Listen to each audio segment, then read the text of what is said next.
ناظرین، آپ یہاں اس گلی کی حالت دیکھ سکتے ہیں کہ یہ کس طرح کی گندگی مچی ہوئی ہے ادھر۔ تو سب سے پہلے میں آپ کو بتاتا چلوں کہ یہ مار اعجاز احمد اچلانہ، جو کہ ماشاءاللہ سے صوبائی وزیر بھی ہیں، تو ان کے حلقے کے سٹی کوٹ سلطان کی گلی کی یہ حالت ہے۔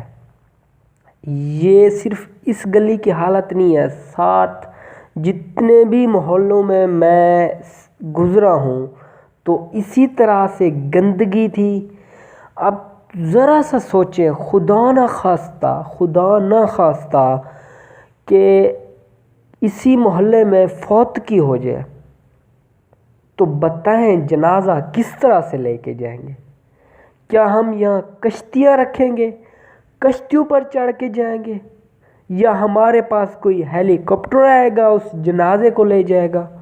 یار تھوڑا سا تو خوف کریں یار، اتنی بڑی چیئر ملی ہے آپ کو، اتنی بڑی سیٹ ہے آپ کے پاس اتنی بھی اتھارٹی نہیں ہے؟ آپ اتنا نہیں کر سکتے عوام کے لیے؟ اگر اتنا نہیں کر سکتے تو آگ لگا دو ایسی سیٹ کو، ایسی چیئر کو، ایسی نوکری کو جس میں آپ عوام کی بھلائی بھی نہیں کر سکتے۔ کیا کریں گے اتنا پیسہ اکٹھا کر کے، اتنی بڑی سیٹیں اکٹھی کر کے؟ کیا کریں گے جب عوام بھی آپ سے خوش نہیں ہوگی؟ ہمارے ناظم صاحب در یزدانی جانی خان تنگوانی صاحب، ان کے محلہ ساتھ ہی یہ محلہ ہے، ان کو اتنی بھی فکر نہیں ہے کہ ساتھ والے محلے والے مر رہے ہیں، جی رہے ہیں، کیسے جی رہے ہیں ان کو تو پتہ بھی نہیں ہے۔ وہ تو بیٹھے نا اے سی میں اپنی انجوائمنٹ کر رہے ہیں، ان کو کچھ پتہ نہیں ہے۔ بس یہ جتنے بھی بڑے ہوتے ہیں نا، بس ہمیں کیوں نکالا، ہمیں یہ کیوں کر دیا، ہمیں وہ کیوں کر دیا۔ اوے ارے یار، تم لوگوں کے لیے تو کچھ کرو۔ اگر تم لوگوں کے لیے کچھ نہیں کرو گے تو لوگ آپ کے لیے کیا کریں گے؟ بتاؤ۔ وہی جو بس چمچے ہوتے ہیں نا آپ کے پیچھے بھاگنے والے، وہی چمچے ہی پھرتے رہیں گے، باقی عوام تو وہ پھر صاف ظاہر گالیاں اور جوتے ہی مارے گی نا۔ مہربانی کرو کچھ کر لو۔ یہ حالت آپ کے سامنے ہے، آپ دیکھ سکتے ہیں پوری گلی کی ساری۔ اب میں نے 2 منٹ کی مسافت کی ہے کم از کم، تو آپ دیکھ لیں ساری کی ساری گلی خراب ہے۔ اب ہمارے گھروں میں ہم اپنی بائک نہیں لے کے جا سکتے، لوگوں کے گھر میں کنڈیاں کھڑکا کے کہتے ہیں کہ سر یہ ہماری بائک کھڑی کر لیں، وہ ہماری گلی خراب ہے تو صبح ہم لے لیں گے۔ تو بتائیں ایسے گھر میں ہم کیسے رہیں؟ بتاؤ۔ ساتھ اب گرمیاں آ رہی ہیں، لائٹ کا تو آپ کو پتہ ہی ہے، پاکستان زندہ باد، لائٹ تو بہت زیادہ ہی ہوتی ہے ادھر۔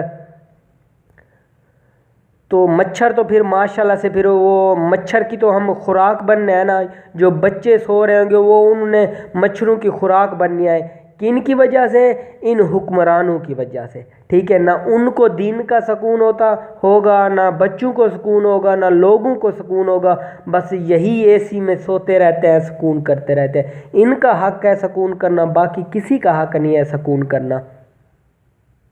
خدا را مہربانی کرو، ہماری کسی کے ساتھ کوئی دشمنی نہیں ہے، مہربانی کرو اس گندگی کو تو ختم کر دو۔ باقی جتنے بھی حالات ہیں وہ ایسے ایسے سیٹ ہوتے رہیں گے پاکستان کے۔ کم از کم ہر بندہ اپنے حلقے کا تو کچھ تو کام کر لے۔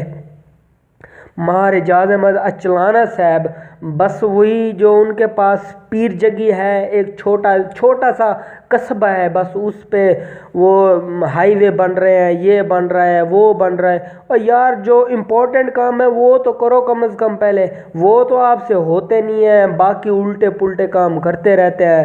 خدا را مہربانی کرو کچھ کر لو، عوام کے لیے کچھ کر لو، تاکہ آخرت میں بھی کسی کو منہ دکھانے کے لائق رہو اور دنیا میں بھی۔ مہربانی کرو، ہماری آپ کے ساتھ کوئی دشمنی نہیں ہے۔